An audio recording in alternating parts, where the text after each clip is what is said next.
Avez-vous remarqué? Genèse chapitre 45, le verset 26 au verset 28. Ils lui racontèrent en disant que Joseph vivait encore et qu'il commandait à tous les pays d'Égypte. Son cœur resta froid, remarquez-vous, parce qu'ils ne le croyaient pas. Alors, ils lui dirent toutes les paroles que Joseph leur avait adressées et il vit le voiture que Joseph avait envoyé pour l'amener et l'esprit de Jacob leur revint à la vie.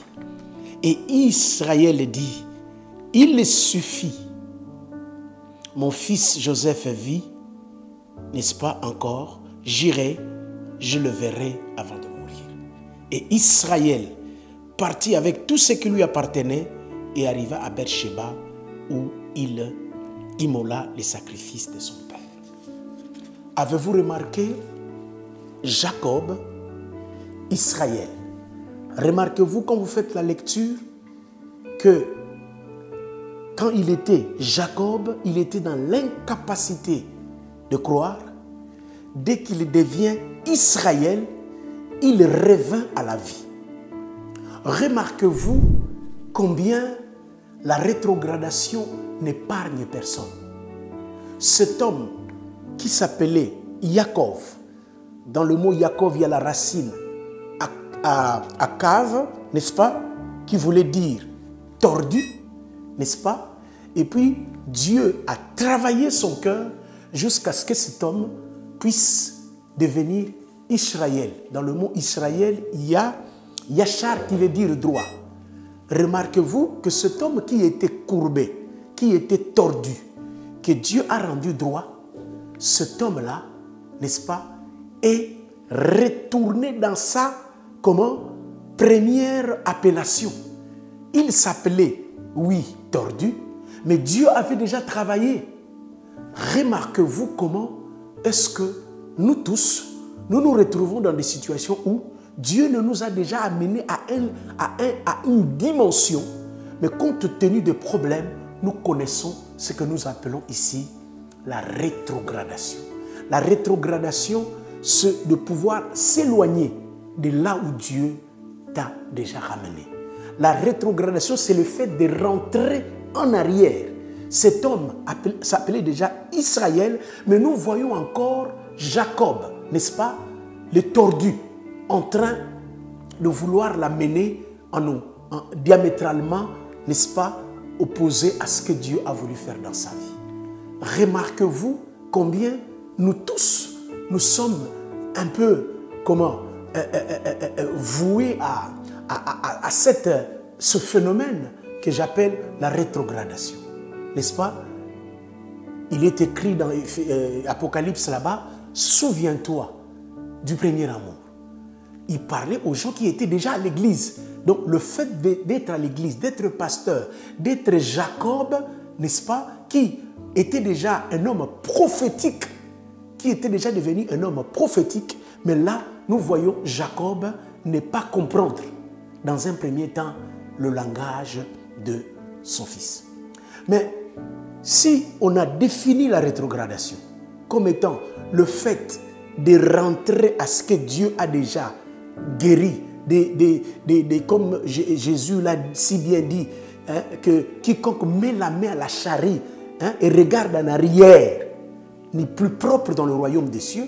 Si Paul est en train de nous enseigner en nous disant que voilà, dans les derniers temps, hein, la foi de beaucoup de gens abandonneront. Si Paul nous présente les Démas, beaucoup de gens dans la Bible, Jean-Marc, qui étaient engagés et pendant un moment, ils se sont rétrogradés. Donc nous tous, nous devons faire attention à ces phénomènes qui s'appellent la rétrogradation. Mais en même temps, n'est-ce pas, nous avons montré les formes et en même temps, je pense que nous pouvons aussi, par la grâce de Dieu, dire déjà comment est-ce que, n'est-ce pas, la rétrogradation s'exprime. Nous l'avons vu, il a reçu une bonne nouvelle pendant 20 ans, s'il vous plaît. Il pleurait un enfant. on vient lui annoncer une bonne nouvelle, cette bonne nouvelle qui était censée, n'est-ce pas, le faire sortir de l'incrédulité. Non, la bonne nouvelle n'a rien fait. Oui, l'un des signes de la rétrogradation dans la vie de quelqu'un, c'est lorsque la parole de Dieu, la bonne nouvelle, n'arrive plus à nous enflammer. Lorsque la parole de Dieu n'arrive plus à nous amener vers notre premier amour. Lorsque la parole de Dieu n'arrive plus à nous amener vers le premier zèle. Lorsque la parole de Dieu n'arrive pas à nous amener à comprendre que Dieu nous veut d'aller en avant et non en arrière. La Bible déclare que pour sortir de cette situation-là, les frères de qui? De Joseph étaient obligés de répéter mot à mot à leur père le parole de Joseph. Nous voyons que pour sortir de la rétrogradation, nous devons répéter les paroles de Jésus. Répéter les paroles pour que nos frères, nos sœurs qui, pour une raison ou une autre, d'ailleurs, nous voyons les causes ou la cause de cet état-là, où la personne déjà qui était droit rentre encore courbée, nous voyons la raison, c'était le deuil. Le deuil est l'un de quoi?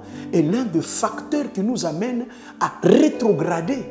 Le souffrance, pour l'amour de ces siècles, Paul l'a dit pour Jean-Marc, Démas m'a abandonné pour l'argent. Tout ça, ça fait en sorte que nous puissions rétrograder. Nous devons faire très très attention. Le fait de recevoir l'esprit prophétique ne nous, n'est-ce pas,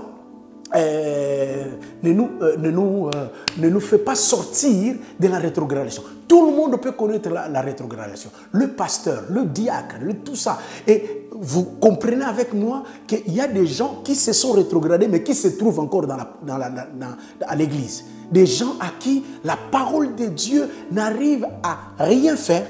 Mais comment faire sortir ces gens-là? En leur répétant les paroles de Jésus. La Bible déclare que lorsqu'ils ont répété, n'est-ce pas? Mais j'aimerais quand même pendant ces 3 minutes qui nous restent, n'est-ce pas, épingler sur quelque chose de très important qui pourra nous faire revenir vers notre premier amour. Revenir à ce que la parole de Dieu puisse nous enflammer. Revenir à notre zèle d'aimer l'œuvre de Dieu, aller de l'avant. Revenir, comme j'aime toujours dire, le 4C, cesser, faire quoi? Cesser, changer, confesser, et puis le 4C, regardez, les avez-vous remarqué, j'ai déjà parlé de ça, mais aujourd'hui, la Bible déclare que Jacob vit les voitures, Jacob vit les chars, très important, lorsqu'il a vu les chars, l'esprit est revenu à la vie. Son esprit prophétique qu'il avait perdu, n'est-ce pas? Dieu ne se répand pas de ses dons. Toi qui écoutes cet, avez-vous remarqué, quel que soit l'endroit où tu es, il a dit, de loin, mon amour ne changera pas pour toi. N'est-ce pas? Donc, Dieu veut te faire revenir. Mais comment? En t'ouvrant les yeux. Regardez, la Bible déclare que Joseph vit les chars. Char en hébreu veut dire agala, n'est-ce pas? Donc, si nous regardons très très bien, nous allons remarquer que agala, c'est le même mot que génisse, n'est-ce pas? C'est-à-dire que la lettre tue, n'est-ce pas? Mais c'est l'esprit qui vivifie. C'est-à-dire que quand Joseph avait envoyé les chars, n'est-ce pas? C'était un signe qu'il envoyait à son père. Si ce message-là codé n'était pas compris par le frère, mais le père allait comprendre. Parce qu'avant que Joseph puisse quitter la maison, Joseph et son père étaient en train d'étudier sur la génisse. La génisse, c'est le bœuf. Le bœuf, c'est l'abondance. Donc, c'est-à-dire que par ces signes-là, Jacob a dit, ah, la seule personne qui pouvait comprendre, n'est-ce pas, qui pouvait comprendre le message, c'est Joseph. Donc, par ces signes-là, n'est-ce pas, l'esprit prophétique de qui? de Jacob est revenu. Jacob est revenu à la vie. Oui, mes frères, ce n'est pas toujours le message que nous donnons qui va faire sortir les gens de leur torpeur. Mais c'est le message révélé. Regardez, il est devenu chef, gouverneur, mais il n'a pas oublié ce que son père lui a dit quand il était encore à la maison. C'est comme ça que, pour aider son père, Jacob, n'est-ce pas, envoie à son père un message pour lui dire, n'est-ce pas, que je vis encore. Et ce message-là était un secret. Le message qui sauve, quand on dit que la chair, non. Oui, la chair tue, mais c'est l'esprit. La lettre tue, mais c'est l'esprit qui vivifie. Donc, on veut dire que la révélation qui vivifie. Ici, Jacob n'envoie pas le char pour envoyer. Non, Jacob est en train de faire comprendre à son père quelque chose de spirituel. Et voilà la chose spirituelle, le sode, le secret, quelque chose de codé, un message qui est venu, n'est-ce pas, réveiller. Les gens meurent. Il est écrit que les gens sont morts, n'est-ce pas? Les morts entendront quoi? Ils n'entendront pas la parole de Dieu, ils entendront la voix. La voix. Dans le message de quoi? De Jacob, il y avait une voix. Et Jacob a compris et remarqué, lorsqu'il a compris directement, il n'était plus tordu. La Bible déclare que c'est alors qu'Israël, celui qui était tordu, il revient encore droit. Veux-tu redevenir droit? Il n'y a qu'un seul mot. Attachons-nous à la parole révélée. Cherchons, fouillons, ne nous arrêtez pas au début. Entrons à l'intérieur pour comprendre que quand il envoie le char, qu'est-ce qu'il veut dire à son père? Et c'est cet élément-là qui a permis à son père de faire quoi? De sortir de sa torpeur. Tu prêches, tu es diacre, tu es enseignant, tu es pasteur, tu es docteur. Peut-être que tu dors. Peut-être que tu es dans le même état que qui? Que Jacob, qui était tordu, à qui Dieu a déjà redressé, mais qui ici, cet état ancien est encore en train de faire quoi? De venir de temps en temps dominer sur Israël. Or, c'est Israël qui est le combattant de Dieu. C'est celui qui a combattu avec les dieux et les hommes et il a vaincu. Avez-vous remarqué, remarquez-vous que lorsqu'il est devenu Israël, il s'est mis en marche. La Bible déclare, il dit assez, assez, je dois avancer. Assez, je dois continuer ma marche.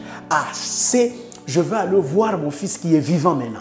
Assez, la situation ne peut pas rester celle telle qu'elle est. Tu as connu des choses, mais tu dois réaliser que ton Joseph vit.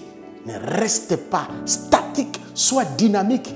La Bible déclare que mais Israël dit, c'est assez, je me leverai, j'irai vers mon fils, parce qu'il est vivant et il me fera du bien. Avez-vous remarqué que Yaakov veut dire tordu, Israël veut dire droit, mais lorsque la rétrogradation vient, c'est le tordu qui prend la place. Mais Dieu est merveilleux par sa parole, par la révélation de sa parole. Il viendra nous ouvrir les yeux pour que nous puissions redevenir Israël et continuer la marche, car Israël est là pour être droit afin de bénir d'autres nations. Avez-vous remarqué